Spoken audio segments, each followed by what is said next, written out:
Suite au report de la Journée mondiale de la liberté de la presse par le ministère de tutelle, ce 3 mai 2022 à une date ultérieure pour une meilleure organisation dans les jours à venir, le siège du CPPL et son leader Mbale et Kware Thierry et certains patrons de presse en ligne se sont retrouvés autour d'une table pour une concertation.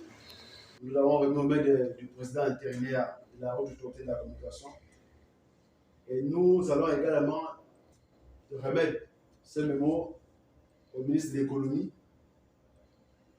à l'UNESCO et à d'autres partenaires. Donc, messieurs et dames, nous allons réfléchir sur la thématique de journalistes sur l'emprise du numérique au Gabon. Les canaux sont multiples, nous avons plusieurs terminaux. Via le numérique, on peut être informé depuis sa montre connectée. On peut être informé depuis le téléphone portable, on peut être informé depuis l'ordinateur traditionnel ou encore un écran que l'on transforme en télévision. Avec le numérique le journalisme sous l'emprise du numérique, il y a cette dématérialisation du métier. Habituellement, pour la presse papier, il y a plus de logistique là derrière. Or, avec le numérique, cela nous fait gagner en temps. Cela nous permet de diffuser large. Or, voyez-vous que j'ai un média, j'ai un journal papier ici, qui est l'information du mois.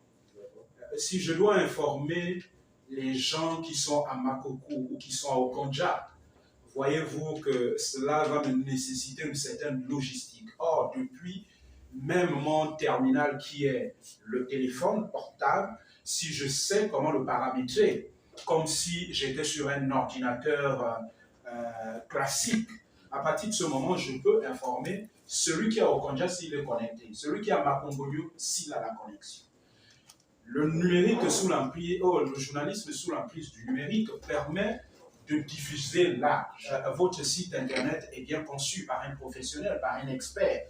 Vous pouvez, avec un bon référencement, vous pouvez détecter d'où viennent vos lecteurs.